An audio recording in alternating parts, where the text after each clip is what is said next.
O beloved son, Maharaj Parikshit, when the bride and bridegroom were ready to start, conch shells, bugles, drums and kettle drums all vibrated in concert for their auspicious departure. There's no purport for that one. So I read the next one. Pati pragrahinam kangsam abhasya shiriravak asyastvam ashtamo garbho hantayam vahase buddha. Thanks. While Kamsa, controlling the reins of the horses, was driving the chariot along the way, an unembodied voice addressed him. You foolish rascal, the 8th child of the woman you are carrying will kill you.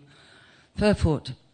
The omen spoke of Ashtamo Garbha, referring to the 8th pregnancy, but did not clearly say whether the child was to be a son or a daughter. Even if Kamsa were to see that the 8th child of Devaki was a daughter, he should have no doubt that the 8th child was to kill him. According to the Vishvakosha dictionary, the word Garbha means embryo, and also Arbhaka, or child. Kamsa was affectionate toward his sister, and therefore he had become the chariot driver to carry her and his brother-in-law to their home. The demigods, however, did not want Kamsa to be affectionate toward Devaki, and therefore, from an unseen position, they encouraged Kamsa to offend her. Moreover, the 6 sons of Marichi had been cursed to take birth from the womb of Devaki, and upon being killed by Kamsa, they would be delivered. When Devaki understood that Kamsa would be killed by the Supreme Personality of Godhead who would appear from her womb, she felt great joy. The word Vahase is also significant because it indicates that the ominous vibration condemned Kamsa for acting just like a beast of burden by carrying his enemy's mother. I think it's... okay. Well, they were definitely not the verses on the board, so hope you don't mind if you didn't get to sing it. So, as you know, we were dedicating this week to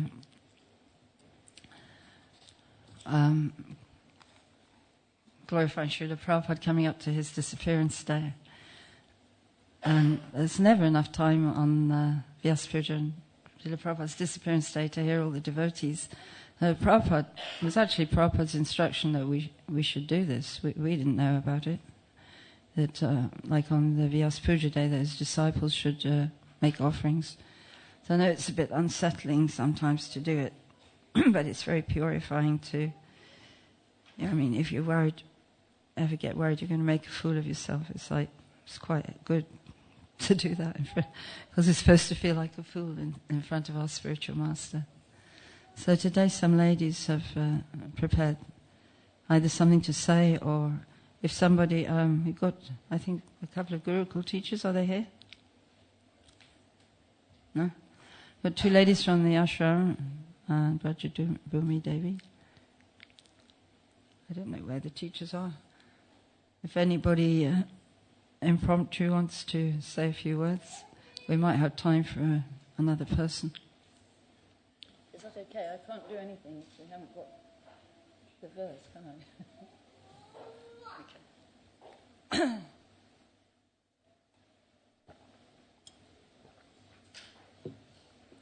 So if you want, Brajabhumi, do you want to bring your chair and you can sit here?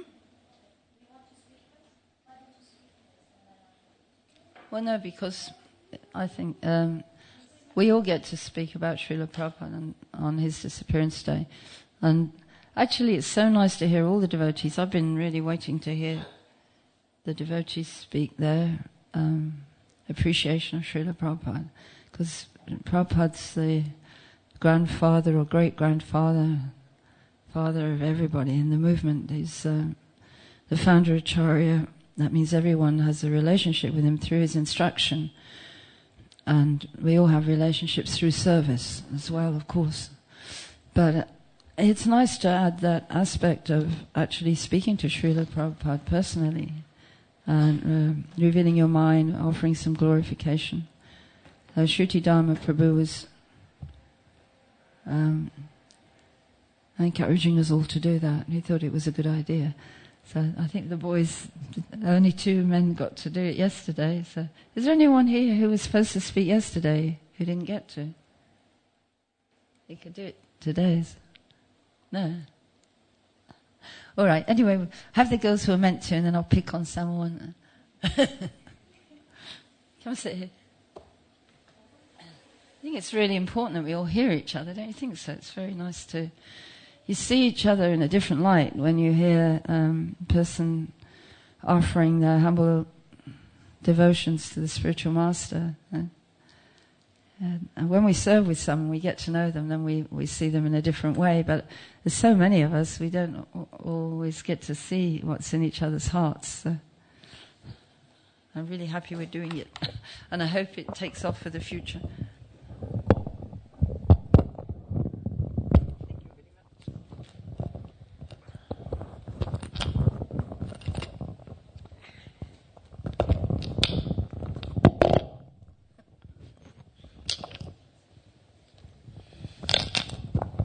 That I didn't have to give a class.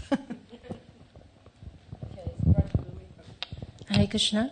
I would like to please offer my obeisances to Srila Prabhupada, my great-grandfather, and my grandfather actually, and want to thank Sarva Mangala Mataji to inspire me to come and glorify Srila Prabhupada. And the reason I picked this special glorification because entwined with the Radha Damodar festival today, where Mother Yashoda bound Krishna with a robe of bhakti. And I thought this was very purifying and very nice to hear about the early days devotee, how with self-love love of Srila Prabhupada, how so much compassion he inspired and empowered all this amazing devotee in our great movement of ISKCON to carry on the movement. And what they did for Srila Prabhupada was just amazing. This one is a biography and glorification of Srila Prabhupada is coming. And the title is Vishnujan Swami joined the roadshow. I'll just read about this. Vishnujan Swami, hearing the glories of the roadshow, came to check it out. He was based in Texas, running preaching centers in San Antonio and Austin. He loved our breadstick and khichdi and said we had the best prasadam. He immediately jumped into service. He taught us dramas, including one about Mugrari the hunter, performed with handheld tin mask that was wobble when shaken. The deities needed better altar, and he built a new one. Somewhere in Deep South, we performed our full road show production in University Auditorium. One evening, Silavashini Prabhu sitting mid-stage, dim light started the show by slowing and meditatively singing the Damodar prayers and Ishopanishad mantra, accompanying herself on a tampura. Behind her were the rock band guitar, drum and amplifiers. The tie-dye parachute hung pinned to the ceiling in puff like Arabian tent. Vishnujan Swami furthered the mood. Just relax your mind, quiet down and listen. Listen to this vibration from the spiritual world. Vishnujan Swami wound up his performance with one of his heart-penetrating speeches, asking people to realize their true identity and join in the chanting of the Hare Krishna Maha Mantra. The whole audience chanted with us and danced in bliss, while prasadam, the display of Srila Prabhupada books, Shri Radha Damodar. Since the deity were tied to their altar for safety, Kirtananda Swami wrote to Srila Prabhupada to request they name the Radha Damodar in connection with the childhood pastime of Lord Shri Krishna, in which Mother Yashoda tied him up. Prabhupada replied, quote us with us. Srila Prabhupada said, the letter was written on the 2nd of January, and Srila Prabhupada wrote back on the 20th of January, 1972, Orlando, Florida. My dear Kirtananda, Please accept my blessing. I beg to acknowledge receipt of your letter dated 2nd of January. I'm very pleased to hear from you and hear that your roving party is having great success, opening many temples. Actually, this is the process, traveling, preaching, taking opportunity wherever Krishna offer it, and leaving behind solid centers where propaganda will continue to go on nicely. You're doing very good work, and I'm very pleased upon you for such sincere effort. Your process of speaking in colleges and other places and getting paid is very much liked by me in this way. Try to penetrate every school and colleges and introduce our book profusely. It is nice you are taking advantage of every opportunity for spreading Krishna consciousness by speaking on radio, attending engagement, etc. This is the method recommended by my Guru Maharaj. Now you are practically demonstrating this fact with good result. So go on like this. You have all of Krishna's blessing. It is very nice that even the mayor was convinced by you to buy our Krishna books. This is a good sign. Yes, you may name your naughty boy Radha Damodar because he's always being tied up with ropes. Hoping this meet you in good health and happy mood. Your well-wisher, A.C. Bhaktivedanta Swami Srila Prabhupada. And then at the end, we are all happy to hear that our preaching effort pleased Srila Prabhupada. And I was thinking about this, how Srila Mother Yashoda, Krishna allowed Mother Yashoda to tie him up with his great bhakti. And here Srila Prabhupada was just tying everyone with a rope of love. And through love, he was, the devotees, the disciple, was having miracles, creating miracle for Srila Prabhupada. So on this day, I beg all the Vaishnava that we can all, not deviate from Srila Prabhupada's lotus feet, so he can always bind us to his lotus feet.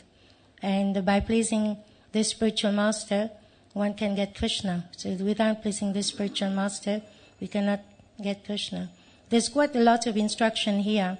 And then by pleasing Srila Prabhupada, the devotee with his selfless love, how they please Srila Prabhupada. And Prabhupada was guiding them on the way all the time, just see the good in everyone, engage them in pure devotional service. Thank you very much. Thank you. Thank you. Jai Mangala Devi Dasi ki jai. So, who's going Yukalipiriti?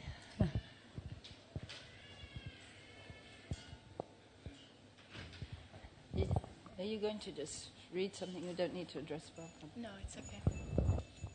Namo Vishnupadaya Krishna Prasthaya Bhutale Srimate Bhaktivedanta Swaminiti Namine Namaste Saraswati Devi Gauravani Pracharine Nirvishesha Srinavadi Pashyata Deshtarine. Hare Krishna, everyone. So, apologies for writing the wrong words. I guess I was too stressed. So I wanted to tell you maybe a few stories of Prabhupada. It's always nice to hear them, at least for me, because the whole life of Srila Prabhupada is very, very inspiring and full of amazing pastimes which reveal the greatness of Srila Prabhupada. Just recently I was reading an interview with Hridayananda Babaji Maharaj. He's been a pujari for 78 years in Radha Damodar temple. And of course he met with Srila Prabhupada, and once devotees, they came to him and they asked him if he knew Srila Prabhupada.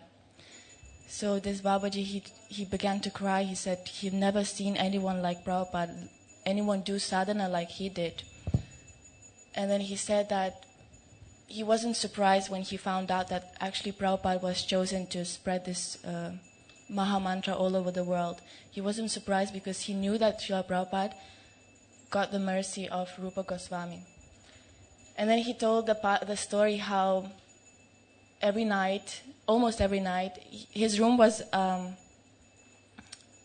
the upper floor of Radha Damodar temple, and he would hear some someone crying, someone calling out, and he wasn't sure what it was because he was trying to take rest. But one night at midnight, he went onto the roof of the temple and he looked down into the courtyard, where the Rupa Goswami Samadhi Mandir is. So what he saw, he was really, mesmerized. So he saw Srila Prabhupada down there on the, near the Samadhi Mandir. He was bending down and sweeping the floor with the broom and crying out, calling out for mercy. As he swept, he was calling out, "Hey Rupa, hey Sanatan, hey Gurudev, please give me your mercy."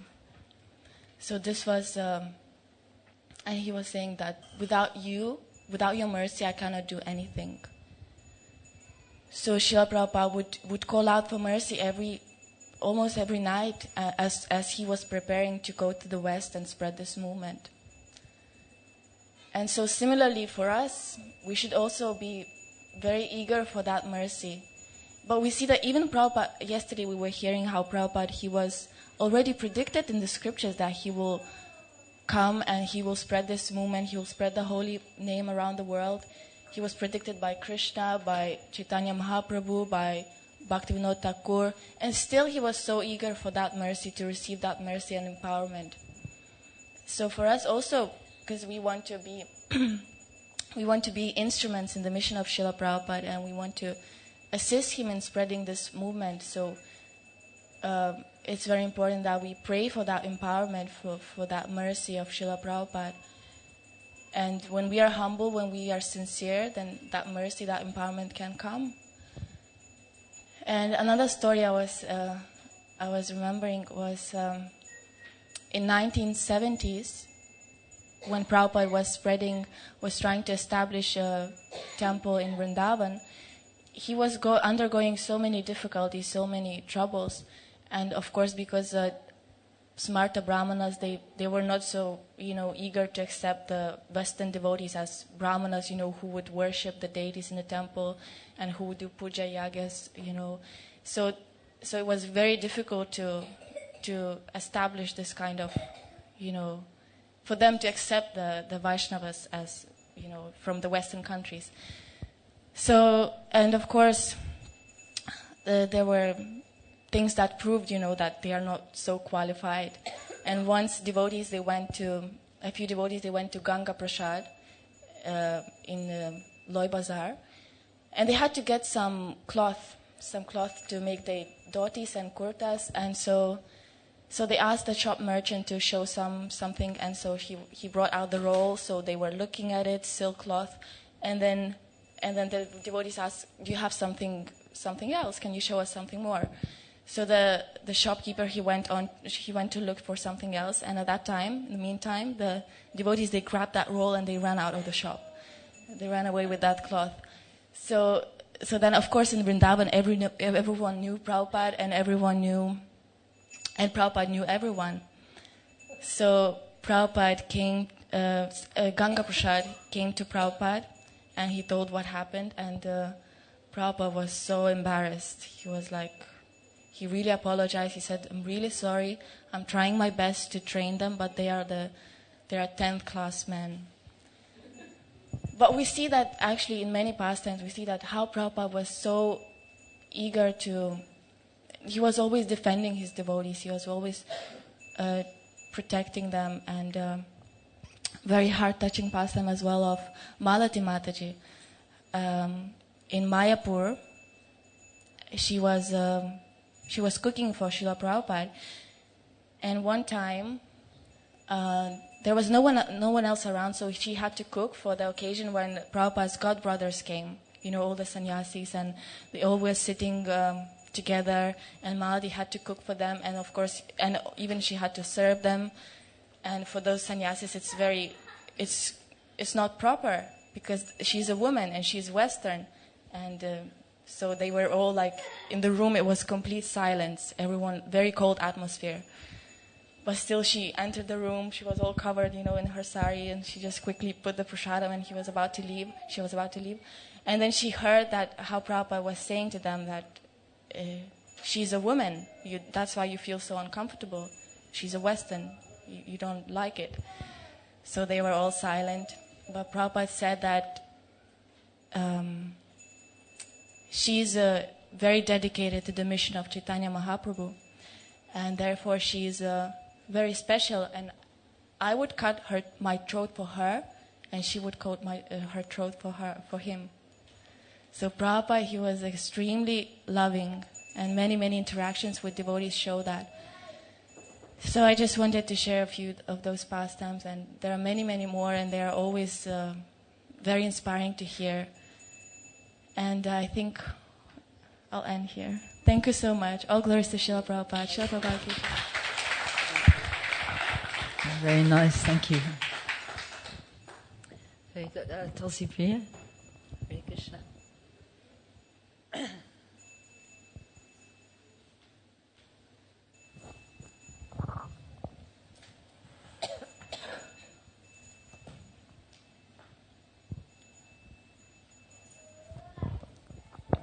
Hare Krishna. Om Shubhadaya Krishna Bhutale Shumati Patun Danda Swami Tiname. Namaste Saswai Devi Gonamet Pachani Richard Shune Pachai Saturday. So Hare Krishna. So here today I got the opportunity to sit down here to share some few realization on me, like with Srila Prabhupada. So I need to rely on it a bit. I have a bad memory, so I will. It will help me to remember, and I didn't have time to print it out. Sorry. So we all know that Srila Prabhupada is our well-wisher, and Srila Prabhupada, he is so merciful and have so much of compassion, and he would even wish his disciple, his follower, to be better than him. So how can we imagine? So when we hear that, we think that it's impossible. I mean, at least to me, it's impossible to be better than Srila Prabhupada. But the essence of the message is that we don't want to be better than Srila Prabhupada. He's always remained the inconceivable, the greatest Srila Prabhupada. He always remained the most magnificent, magnanimous, and greatest to us. And this is not the essence to the purpose to measure how much we are less capable than Srila Prabhupada. But it is actually because of Srila Prabhupada's unconditional love for us. Just as a father, he really naturally wants his son to be better than himself. So Srila Prabhupada wants us to be better than him. So because we feel this like love and we feel secure with Srila Prabhupada, and with this blessing and empowerment, and then his empowerment is always here for those who is ready to surrender their life to Srila Prabhupada. And with this mood and determination, a miracle may happen. So once one devotee asked, like, what is a pure devotee like? What is the quality of like pure devotee? So there's a different pastime, but in this particular pastime, Srila Prabhupada thought for a second, and he saying, fearless. So we know that Srila Prabhupada was with a name called Abhaycharan. So Abhaycharan is mean one who is fearless of taking shelter at the feet of Vishnu. And indeed, we can see like he's fulfilling this by spreading Krishna conscious message to over the world with fearless determination, strong and fearless. At the same time, he is meek and humble. So which surprised many people. Many people, they cannot understand. They think like a strong, fearless cannot go together with meek and humble. But Srila Prabhupada make a very good demonstration on it. So we know that like pure devotee like Srila Prabhupada, he's fearless because he's fully Krishna consciousness at every moment. So he knows very well that without one of the second, devotee is not being protected. So another reason is Srila Prabhupada, he keep nothing for himself. So a person who keep nothing for himself and ready to offer everything to Krishna and ready to give everything to other is fearless. Just like, for example, with a devotee carry a tray of Mahaprasadam, he is going to distribute to devotee. So he is fearless. But if a devotee, he keep the Mahaprasadam for his own gratification, he will keep in the pocket. So, yeah. So we can say that we can tell like how good a father by observing the son. We can tell how good a master by observing the servant. So this is like how we should try 100% if we really want to try 100%, not for the reason to show our talents or our intelligence, but show 100% for Srila Prabhupada. So this will truly able to glorify Srila Prabhupada. So saying is much easier. I come across with one devotee. I met one devotee in other places. So she make such a statement that she loves Srila Prabhupada so much, and he always prays that he want to sacrifice her life for Srila Prabhupada. She's willing to breathe 10 gallons of blood for Srila Prabhupada. And when I hear that, oh my God, can you imagine that? It's so such a sacrifice. So I was really thinking of praying Dandavat Pranam to her. But in one time, she's having some difficulties with the temple, some unpleasant thing with other devotee, which is not something really unique. It may happen to every one of us. And end up, she left the temple, she left ISKCON. So this is how I feel that doesn't matter how eloquently, how strong is our word is, but this is like really we can show how much we love Srila Prabhupada by proof it, by just like staying together, to stick to each other. Like it can be very difficult because every one of us, like we are conditioned. We have like our it's just like Srila Prabhupada or some teacher said, this is like a big mental hospital. We tolerate our own weakness. We have our own up and down. At the same time, why we cannot tolerate each other? So this is like truly we can like serve Srila Prabhupada. And actually there is different thing. Can I share one small thing? Like just yesterday, my own experience, I went to the town, to London, to pick up a document, my passport, because my passport expired. So I went with Food for Life, but because of some reason, they have to wait for some devotees. So the minibus ended up went to London late. So, and I thought the office hour at afternoon, I still can pick up my passport. But when I went to afternoon, the door is closed, and they said picking up passport is only for morning. So end up for the whole day, I didn't do anything, and I was like, I just happened to have some sleeping problem. I'm not feeling well, and then I got car sick, and usually car sick and not sleeping well is go worse together. So I just feel like I'm totally wasting my time. So and I went back to King Cross to the van, and then. Actually, not so much of time, but it's happened that in my Babu, he want to do something. So I have extra half hour, 45 minutes maybe.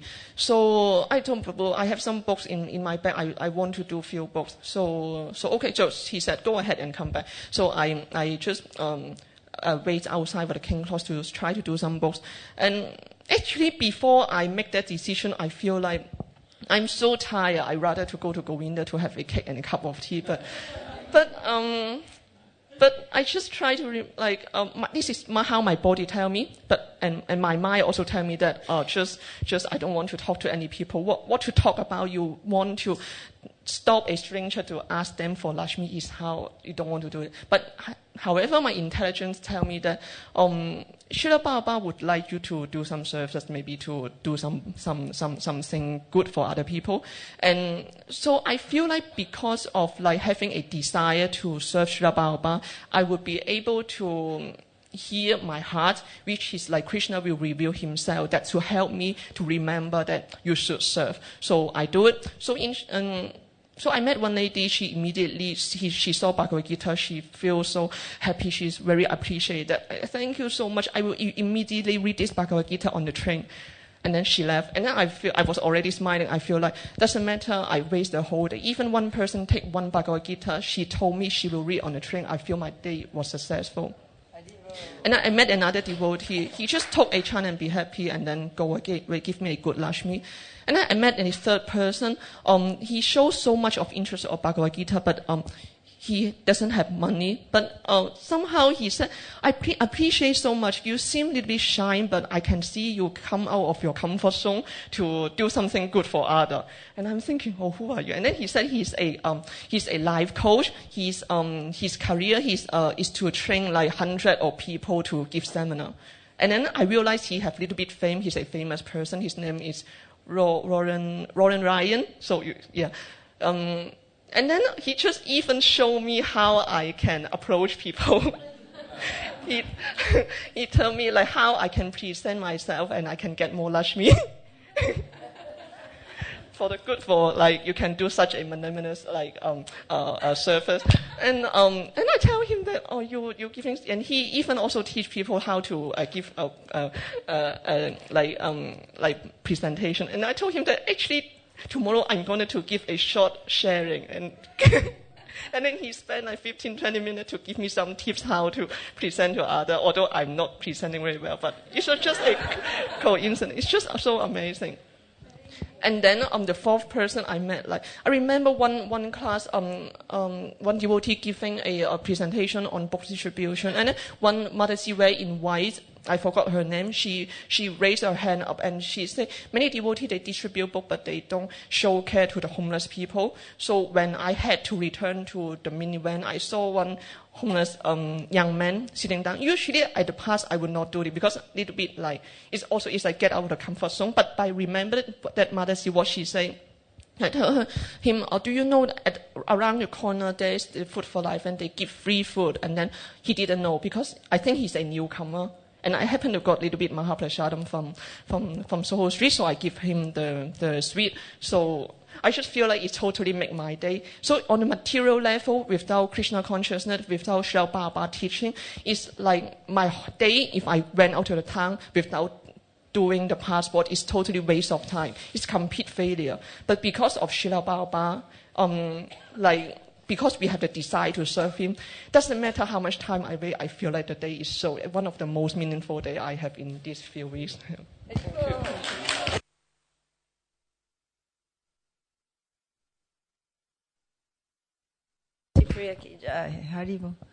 So I think it's time now. Top of the state. We finished now, don't we? Yeah. All right, thank you very much for the appreciations. It's so enlivening to hear different people. Everyone's so... I really like, I don't know if any of you ever listened to Vaisheshika Prabhu. He's a wonderful devotee, a book distributor in America. He's been a book distributor since he joined when he was 15 years old. And he always stresses something that Prabhupada said, that devotional service is individual, spontaneous and voluntary. And so that's why I really like when we can hear people we don't know and people we don't usually hear from, and you see how unique each person is, how they're all got so much to share. Thank you very much. Hari Bol.